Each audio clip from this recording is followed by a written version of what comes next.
চালের বাজার নিয়ে ৩ উপদেষ্টা ৩ ধরনের কথা বলেছেন। তিনজনই দেশবাসীকে আশ্বস্ত করার চেষ্টা করেছেন যে চালের দাম আর বাড়বে না। কিন্তু বিশ্ববাজারে চালের দাম যখন কমতির দিকে, তখন দেশের বাজার কেন ঊর্ধ্বমুখী, এই প্রশ্নের জবাব নেই। চট্টগ্রামের পতেঙ্গায় মঙ্গলবার নির্মাণাধীন সাইলো পরিদর্শন শেষে খাদ্য উপদেষ্টা আলী ইমাম মজুমদার বলেন, বিদেশ থেকে কয়েক দফা আমদানি করায় চালের দাম আর বাড়বে না। আমরা আরও চাল আনতে থাকব, তবেই দাম বাড়ার সুযোগ আর থাকবে না। কিন্তু তিনি সরকারি গুদামে চালের মজুদ যে ক্রমেই কমে যাচ্ছে তা বলেননি। খাদ্য নিরাপত্তার জন্য সরকারি গুদামে যে চাল মজুদ থাকার কথা তার চেয়ে অনেক কম আছে। এ কারণেই সরকার স্মার্ট কার্ডের বিপরীতে সাশ্রয়ী দামে অন্যান্য ভোগ্যপণ্য দিলেও চাল দিচ্ছে না। বুধবার রাজধানীর তেজগাঁওয়ের বেগুনবাড়ি এলাকার দীপিকার মোড়ে টিসিবির পণ্য বিক্রির কার্যক্রম উদ্বোধন অনুষ্ঠানে বাণিজ্য উপদেষ্টা শেখ বশিরউদ্দিন বলেন, বর্তমানে আমনের ভরা মৌসুম চলছে। বাজারে চালের ঘাটতি নেই। ফলে চালের যে মূল্যবৃদ্ধি হয়েছে তা অযৌক্তিক। দাম বাড়ার পেছনে সাময়িক মজুতদারি হয়েছে। চালের দাম নিয়ন্ত্রণে ব্যাপকভাবে আমদানির উদ্যোগ গ্রহণ করা হচ্ছে বলে জানান তিনি। উপদেষ্টা স্বীকার করেছেন, ভরা মৌসুমে চালের দাম বাড়ার যৌক্তিক কারণ নেই। কিন্তু এই কাজটি যারা করছেন তাদের বিরুদ্ধে কোনো ব্যবস্থা নিতে দেখা যায় না সরকারকে। আওয়ামী লীগ সরকার অলিগার্ক বা কুটারি গোষ্ঠীর স্বার্থ রক্ষার জন্য মজুতদার সিন্ডিকেটের বিরুদ্ধে ব্যবস্থা নেয়নি। কিন্তু অন্তর্বর্তী সরকার কেন চুপচাপ বসে আছে? কেন উপদেষ্টারা অতি মৃদু কণ্ঠে কারসাজির কথা বলছেন, অথচ সরকার একজন কারসাজিওয়ালাকেও ধরছেন না? বাণিজ্য উপদেষ্টা সারা দেশে ৩ লাখ স্মার্ট কার্ড বিতরণ করার তথ্য জানিয়েছেন। আওয়ামী লীগ সরকারের আমলে ১ কোটি কার্ড বিতরণ করা হয়েছিল। সেই কার্ডে অনিয়ম ও দুর্নীতির অভিযোগ থাকায় বাতিল করে নতুন স্মার্ট কার্ড দেওয়া হচ্ছে। বাকি ৩-৭ লাখ কার্ড কবে দেওয়া হবে সে কথা জানাতে পারেননি বাণিজ্য উপদেষ্টা। একটি স্মার্ট কার্ড মানে একটি পরিবারের সুরক্ষা। গত ৫.৫ মাসে দেশে দারিদ্র্যের হার কমেছে এরকম কোনো উদাহরণ নেই।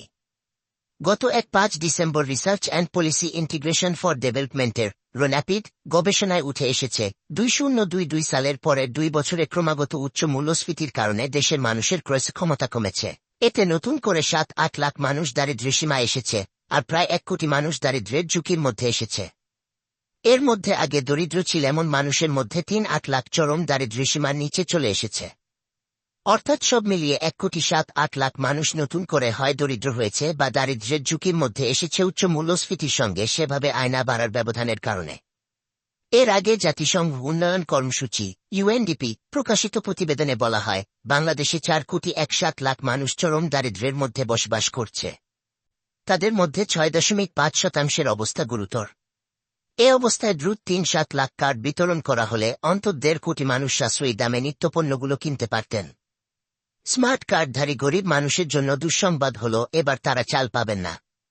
একজন ক্রেতা সর্বোচ্চ ২ লিটার ভোজ্য তেল, সয়াবিন বা কুড়ার তেল, ২ কেজি মসুর ডাল ও ১ কেজি চিনি পাবেন। গত বছর টিসিবির পণ্যের তালিকায় চাল ছিল। সরকার একদিকে খোলা বাজারে চাল বিক্রি বন্ধ করছে, অন্যদিকে স্মার্ট কার্ডের বিপরীতে চাল দিচ্ছে না। এ অবস্থায় চালের দাম স্থিতিশীল রাখা অসম্ভব বলে মনে করেন বাজার বিশেষজ্ঞরা। উপদেষ্টার ভাষ্যমতে বাজারে তো চালের এখনও প্রচুর সরবরাহ আছে, কিন্তু সেই চাল কেনার সামর্থ্য কি সবার আছে? যদি না থাকে তাহলে সরকার গরিব বিরোধী নীতি কেন নিল? স্মার্ট কার্ড নিয়ে আরও সমস্যা আছে। ঢাকাসহ বড় বড় শহরে যে লাখ লাখ গরিব ও খেটে খাওয়া মানুষ রয়েছেন তাদের স্থায়ী ঠিকানা নেই। স্থায়ী ঠিকানা ছাড়া তারা কেউ স্মার্ট কার্ডও পাচ্ছেন না। এ অবস্থায় চড়া দাম দিয়ে চাল কিনতে হবে এবং সংসারের অন্য প্রয়োজন যথা সন্তানের পড়াশোনা কিংবা রোগীর চিকিৎসার বাজেটও কাটছাট করতে হবে। এই গরিব মানুষদের জন্য ট্রাকে চাল বিক্রি বড় সাশ্রয় হতে পারত। এ বিষয়ে অর্থ উপদেষ্টা সালেহুদ্দিন আহমেদ যে মন্তব্য করেছেন সেটা বাস্তবতার সঙ্গে মিল আছে বলে মনে হয় না। তিনি বলেন, এসব পণ্য এত ভর্তুকি মূল্যে দেওয়া হয় যে অনেক সামর্থ্যবান মানুষও এসব পণ্য কেনেন। দেশের সামর্থ্যবান মানুষ যদি ট্রাকের সামনে লাইন দিয়ে থাকেন চাল কেনার জন্য, তাহলে বুঝতে হবে দেশের অর্থনৈতিক অবস্থা কত শোচনীয়। ভ্যাট বাড়ানোর পর পণ্যের দাম তেমন বাড়েনি বলে তিনি যেই মন্তব্য করেছেন সেটাও গরিব মানুষের সঙ্গে তামাশা বলে মনে হয়। উপদেষ্টারা যখন চালের দাম নিয়ে দেশবাসীকে আশ্বস্ত করছেন, তখন প্রকৃত বাজার পরিস্থিতি উঠে এসেছে প্রথম আলোর প্রতিবেদনে। না, উপদেষ্টাদের বয়ান অনুযায়ী কেবল সরু চালের দাম বাড়েনি, বেড়েছে মোটা চালের দামও। প্রথম আলোর খবর অনুযায়ী সরু চালের দাম গত ১ মাসে কেজিতে ৫ থেকে ৮ টাকা বেড়েছে, আর মোটা চালের দাম বেড়েছে ৩ থেকে ৪ টাকা।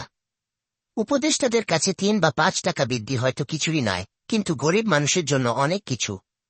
বাজার নিয়ন্ত্রণে ছাত্র জনতার অভ্যুত্থানে ক্ষমতাচ্যুত আওয়ামী লীগ সরকার লোক দেখানো অভিযান চালাত। অন্তর্বর্তী সরকার সেটাও বন্ধ রেখেছে কাদের স্বার্থে?